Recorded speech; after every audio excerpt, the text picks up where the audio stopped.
21st day of Brahil, year 2523, according to the imperial calendar. Battlefield at the Ford of Cendrescour. To His Grace, Duke Renaud de Montsevel, Lord of Cendrescour, these pages were not born as a military report, but as the outpouring of a squire who has seen war for the first time. And yet I was told that your Grace wishes to know every detail of the Battle of the Ford of Cendrescour. I do not know how to write like a chronicler, but I do know how to remember. My name is Egbert de Couvert, son of no one that matters, squire in the service of Sir Alaric de Brezé. What follows is the account of a single, very long day. Morning, the awakening among the dead. When I opened my eyes, the sky was grey. Not the grey of the clouds over Paravon after the rain, but a dirty grey streaked with smoke and flies. For a time I cannot measure. I did not understand where I was.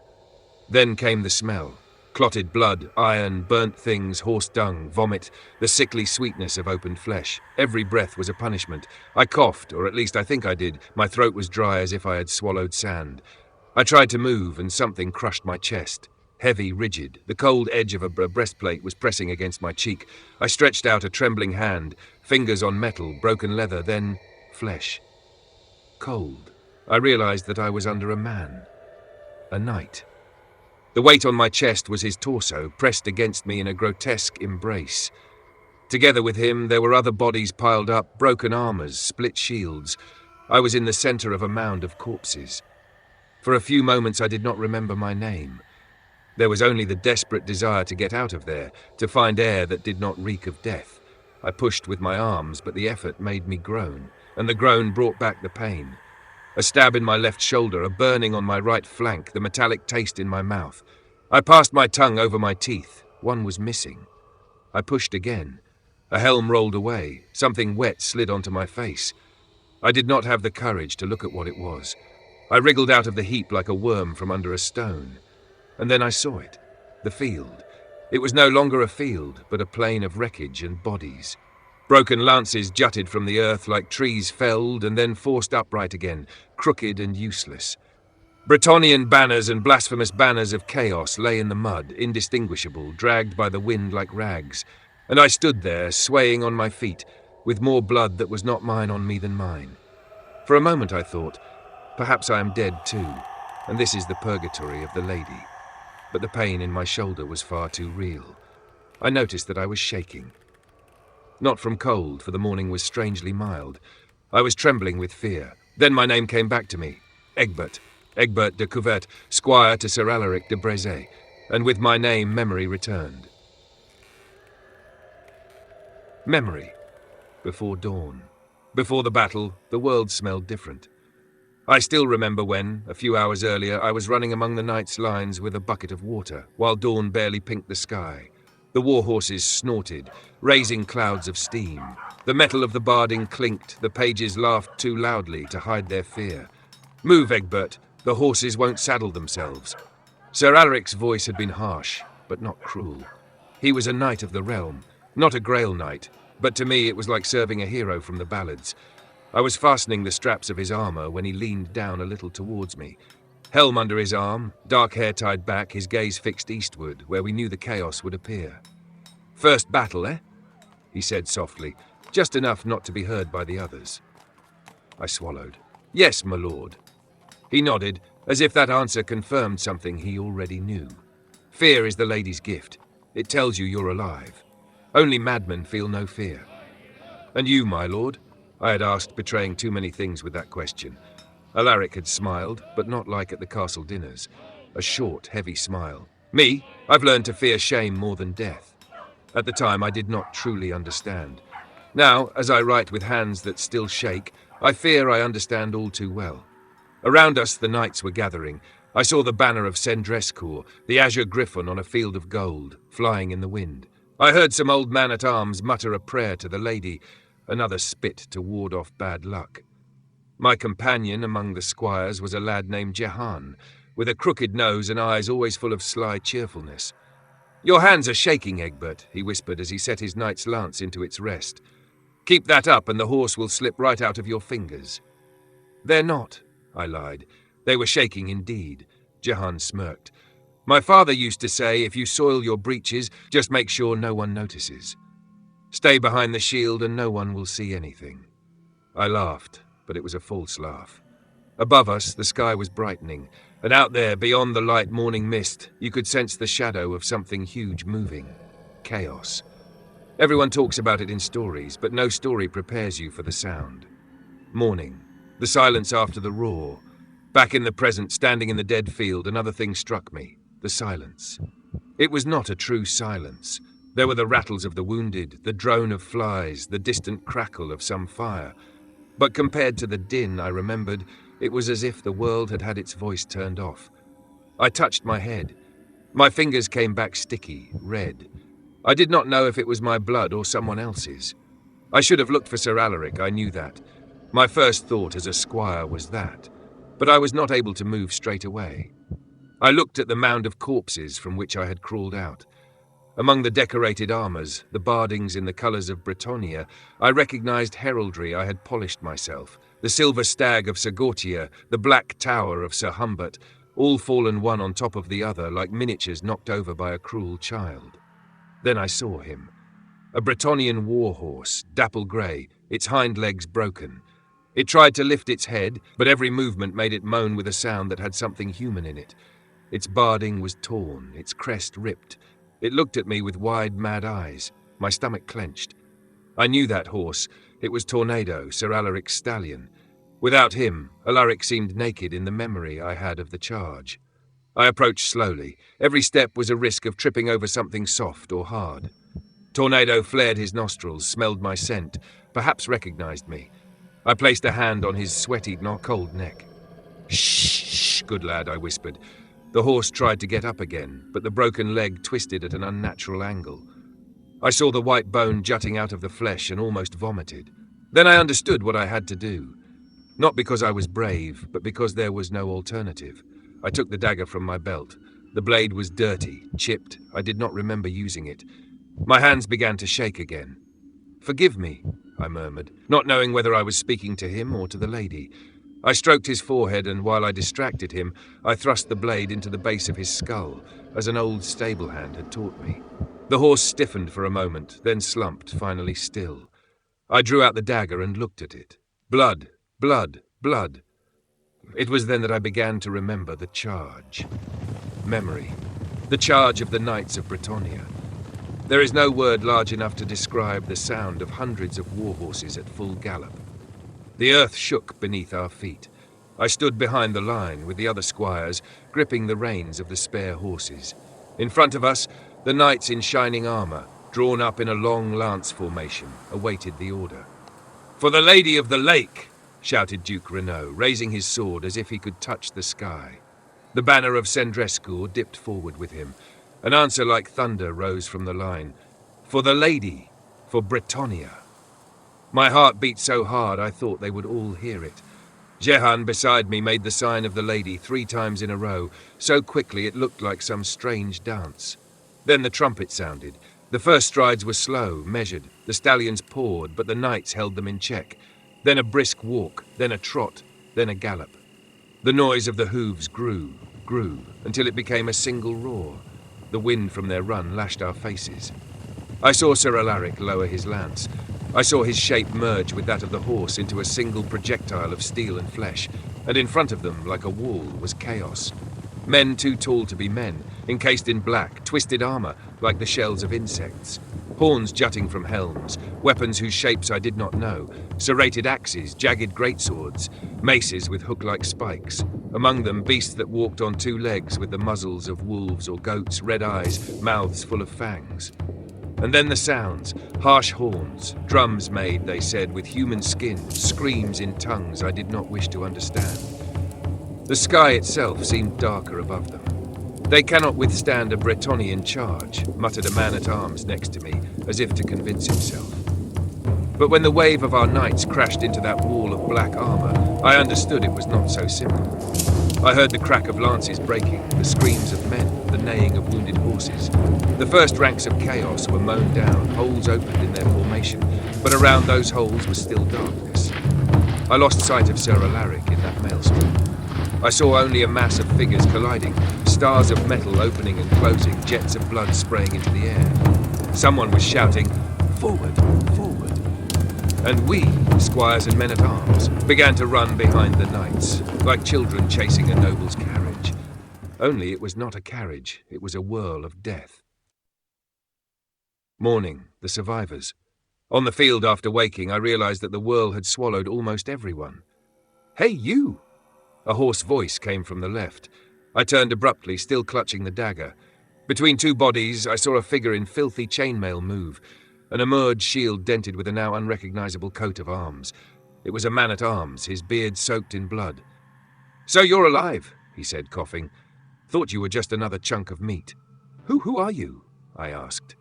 "Gaston," he answered, "from Villeneuve, and you?" "Egbert, squire to Sir Alaric de Brezé." I looked around as if merely saying that name might make him appear. Gaston followed my gaze. "If he's out there in the middle, lad, you'll be lucky to find enough of him to fill a sack." He said it without malice, only with wariness. "Are there other survivors?" I asked. "Some," he replied, jerking his chin towards a low rise not far away where once there had been a line of trees now broken. "We've gathered there, those that haven't been finished off." The word finished sent a chill down my back.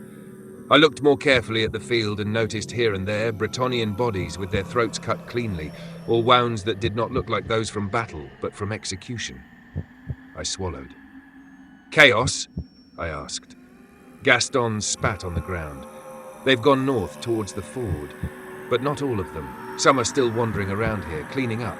If you want to stay alive, lad, you'd better do as we did." "And that is?" I asked. Gaston looked at me with a half-bitter smile. "Pretend to be dead." I felt my stomach revolt. The knight I had always served spoke of honor, of dying in the saddle, of never turning one's back on the enemy. And now a man covered in blood was telling me that the only way to live was to play dead. "I can't," I began. "Then go try glory one more time, lad," he growled, gesturing towards the field. "You saw how it went the first time. Chaos doesn't give you many second chances." I was silent for a moment. Then I nodded slowly, hating that gesture and myself for making it. Memory. The moment of fear. There was a moment during the battle when I knew I was about to die. It was not when I first saw a Chaos warrior fell a Bretonnian knight with a single blow, as if he was splitting a rotten trunk.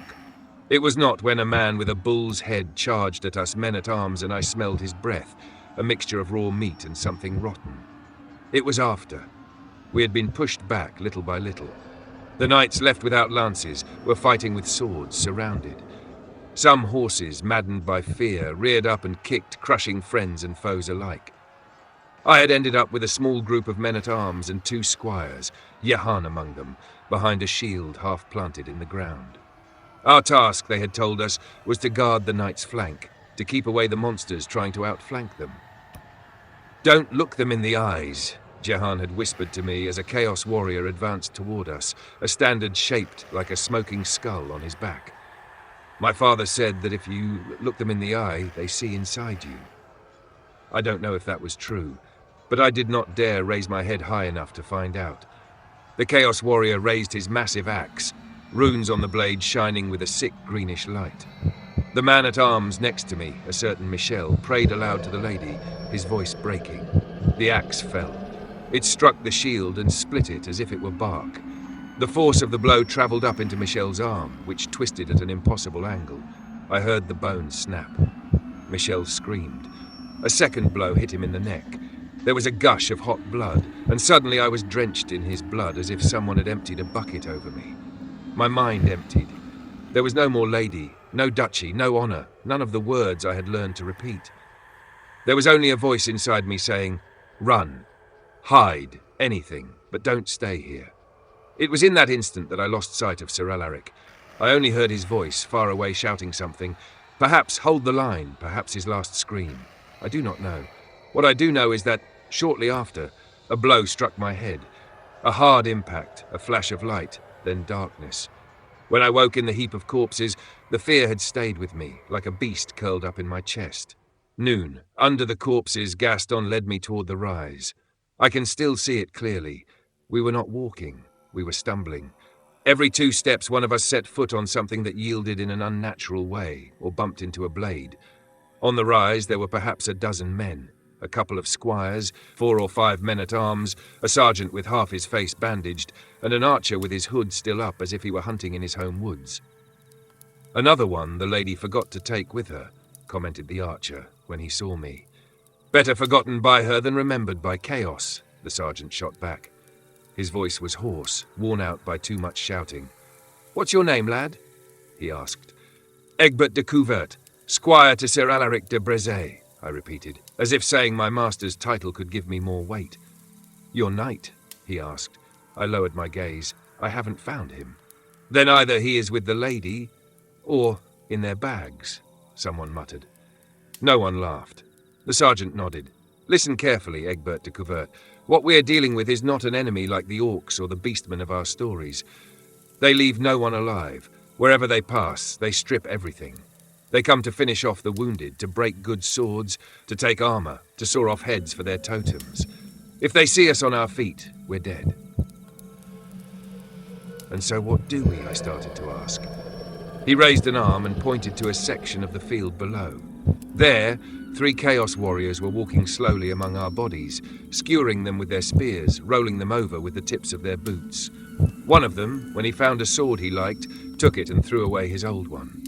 Another tore off banners and heraldic badges, laughing with a laugh that sounded like it came from the bottom of a well. "They're cleaning up," said the sergeant. "Soon they'll come up here too." I remember the jolt in my heart. "We must run." "Where to?" growled Gaston. "They have horses. We don't. The ford is theirs. The woods, if we get that far, are full of mutated beasts. Running now is just another way of dying." "Then," the words died in my mouth, "then it's over." "No," the archer cut in, who until then had said little. "There's always another way. You won't like it, but there is." He took a deep breath. "We hide among the others, under our brothers.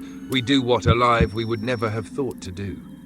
"We pretend to be dead," repeated Gaston. They were all looking at me. I felt cold sweat down my back. "And what about honor?"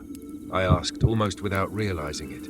It was the voice of all the stories I had heard as a child, of all the sermons in the castle chapel. The sergeant fixed me with his one good eye, the other covered by the bloody bandage. "Honor is for those who still have a choice, lad. The dead have already given theirs. We still have to decide who to give ours to." His words hurt me more than any blade, and yet something inside me knew he was right. Noon, the tomb of flesh. We scattered over the flank of the rise, each looking for a place to lie down. It sounds easy to say it now, lie down and don't move. But I assure you, Your Grace, it is one of the hardest things I have ever done. I found a group of bodies, 5 or 6 knights heaped together, dead destriers beside them. I knew almost all of them by sight at least. I recognized the symbol of the boar of Sir Roland, the swan of Sir Pierre. One of them still had his eyes open, staring up at the sky as if he could not believe what had happened.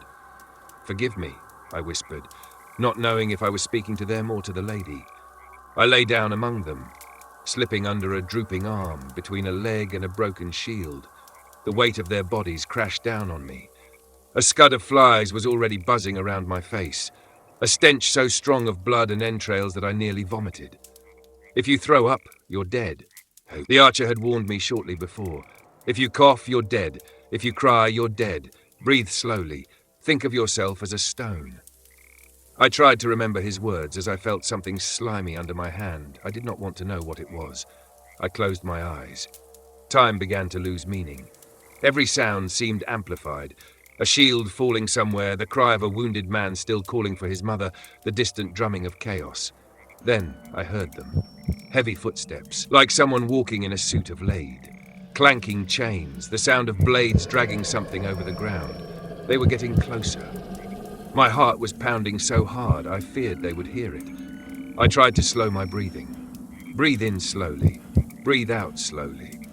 But every breath brought with it the smell of death, and my head began to spin. One of them passed so close that I heard the rattle of the small metal plates on his boot scraping against a shield beside me. A shadow fell over my face, dark, immense. A spear tip lifted the knight's arm lying over me. The body moved, and his now cold blood trickled down on me. I stifled a groan by biting my tongue. I felt the taste of my own blood mingle with that of the others. The spear tapped at the shield, then at the breastplate. They were looking for signs of life. I do not know if the tip brushed me or passed a finger's breadth from my side. I only felt the cold metal close to my skin. Someone muttered something in that unnatural tongue. His voice was deep, full of gurgles, as if he had water in his throat. Another laughed. Spittle fell somewhere on the heap. I heard the sticky sound of their hands on our corpses, as if they were sifting a sack of grain in search of the best kernels. I don't know how long it lasted. It might have been minutes or hours. Time, under there, was just a long, overstretched rope. At one point, one of them drove his blade into a body near mine. A short, decisive thrust, just to make sure. Then another at random. The blade entered the flesh with a dull, meaty sound, and each time it felt to me as if the blow struck my own chest. I prayed to the lady, not that she might save me, but that if they found me, it would be quick. But they did not find me. In the end, their footsteps moved away. The drums resumed beating farther off. Somewhere, someone shouted an order. The thunder of shod hooves slowly faded, and I stayed there, motionless, with the dead crushing me and guilt weighing on my heart. Afternoon. Shame. When Gaston finally came to pull me out from under the corpses, I had lost all feeling in my legs. The afternoon light struck my eyes like a lash. "They're gone," he said. "At least the big ones.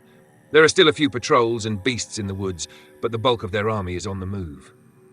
I sat up, staggering.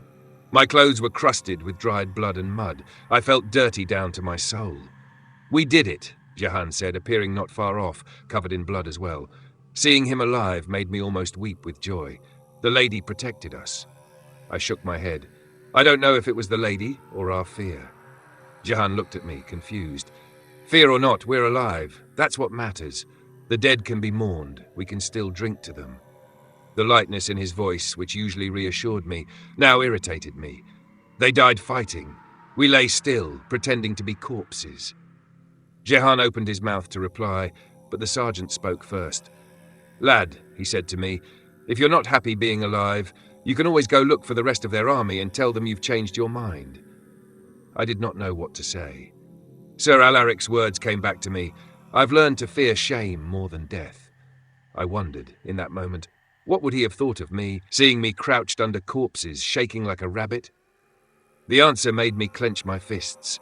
I would have liked to shout, to cry, to punish myself with some useless heroic act, but I did none of that.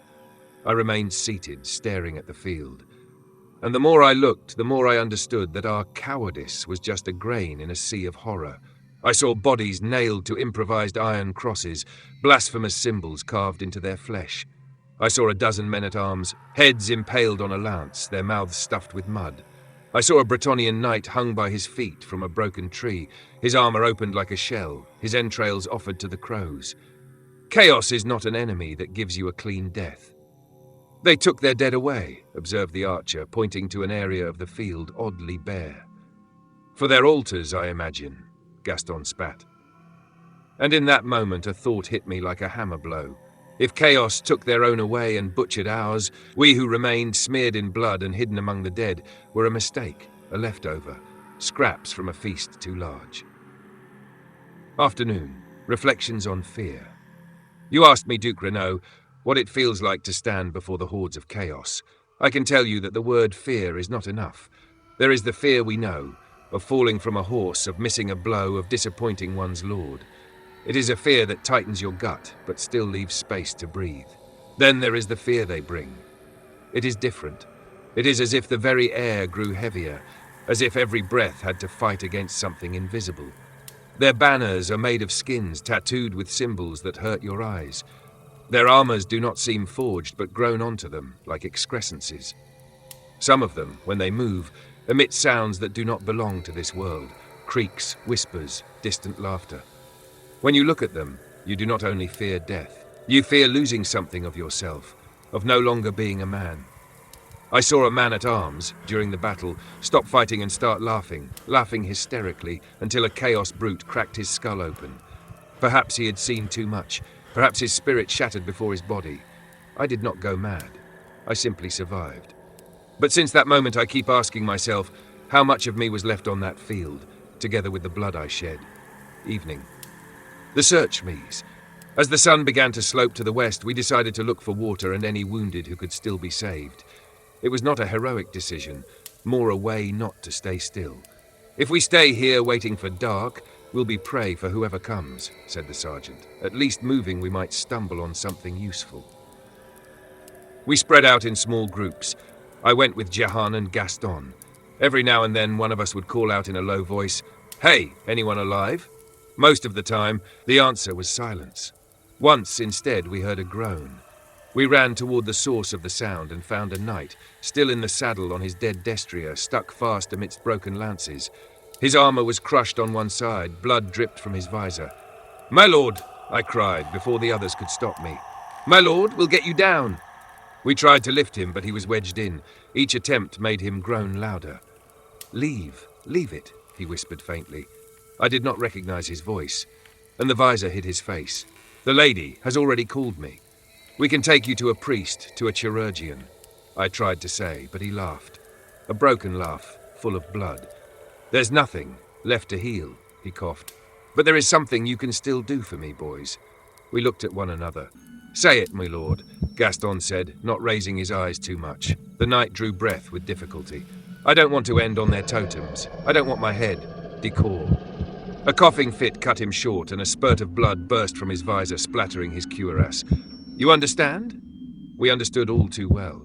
"Yes, my lord," I whispered, my throat tight. "Then, do what you must," he said with a dignity that pained me, "and tell whoever survives that we died as Bretonnians." His hand moved slightly, searching for something. I took it instinctively. He squeezed hard despite everything. "What is your name, my lord?" I asked, for it seemed important that his name should not be lost. "Sir Olivier de Mornay," he whispered. "Now, let's finish this." I looked at Gaston. He looked at me. Neither of us wanted to be the one to raise the dagger. In the end, Gaston did it. A sharp blow at the joint of the helm. The knight jerked, then slumped. I was still holding his hand. When I let go, his fingers were already cold. Jehan had moved a little way off, silently. When I joined him, his eyes were shining with tears. "It's not fair," he said softly. "He dies like that, and we're still here." "Perhaps it's precisely because it's unfair," I replied. "If things were fair, we would not need the lady." I don't know where those words came from. Perhaps because I felt the weight of everything we had done and not done, and had to cling to something. Evening, the distant ford. Towards dusk, from the direction of the ford, we heard a distant rumble, unlike the din of battle, like many voices, many trumpets. "What is it?" Jehan asked. The archer, who in the meantime had come closer to us, narrowed his eyes toward the west.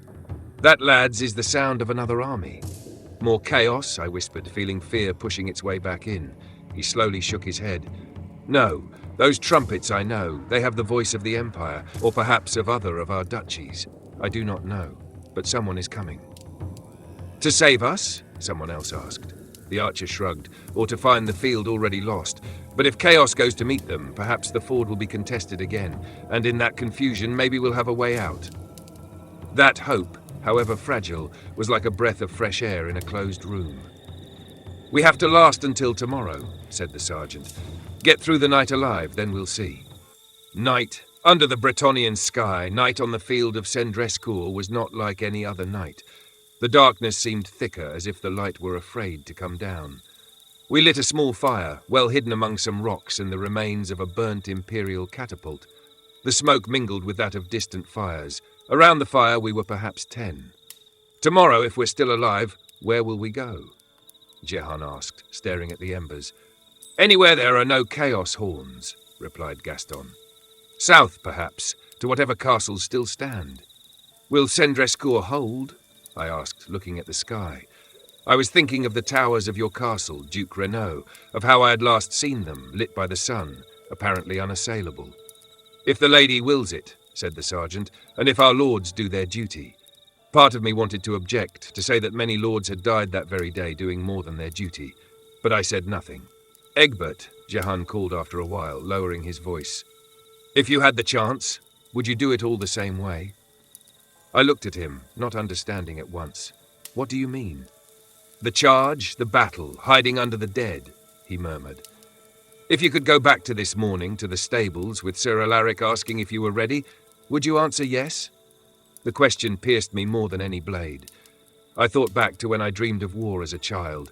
Shining knights, monstrous foes falling like wheat under the scythe, glory, songs.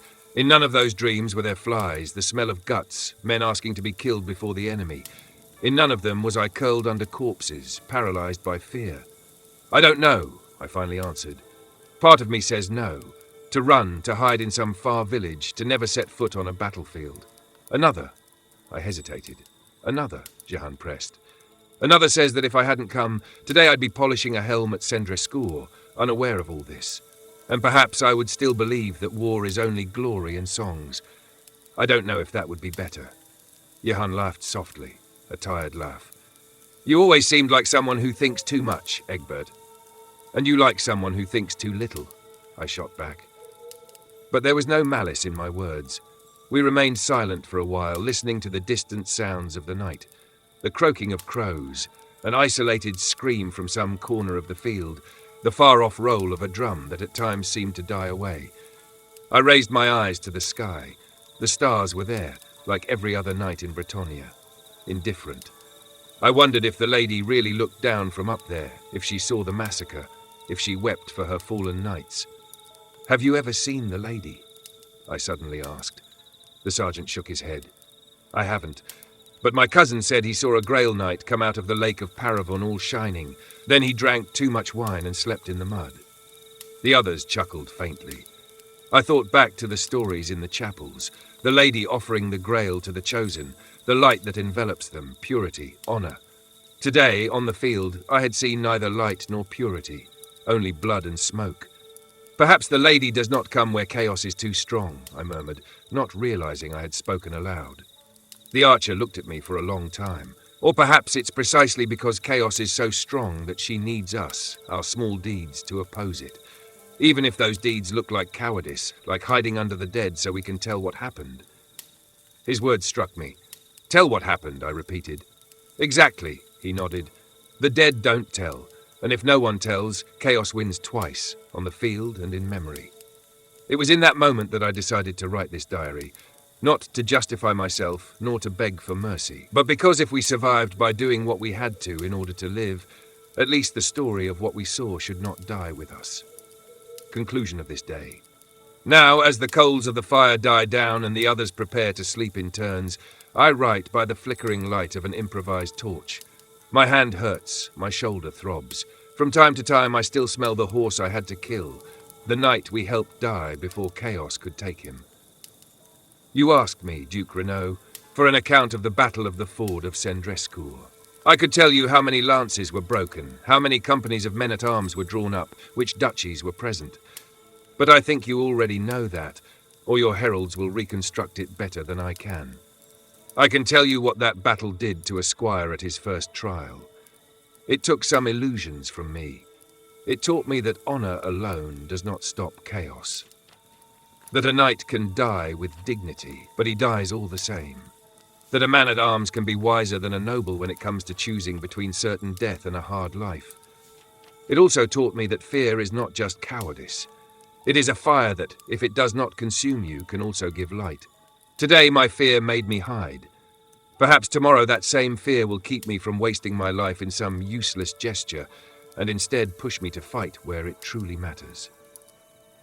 I do not know if Sir Alaric would agree with these words. Perhaps he would call me a coward. Perhaps, knowing him, he would slap me and tell me to shut up and polish the armor. But Sir Alaric is no longer here. I am. And as long as I live, I will carry the weight of today with me. I will try to ensure that it was not just a day of fear, but the beginning of something. I do not yet know what. Perhaps of a more clear-sighted man. Perhaps of a different kind of knight, if the lady ever grants me such an honor. For now, I am just Egbert de Couvert, surviving squire. Tomorrow we shall see if survival is enough to deserve to go on serving Bretonnia. I entrust these pages to you, your grace, not as a defense of my actions, but as a mirror of what the war against chaos does to your men. If you deem that I must be punished for hiding, I will accept it.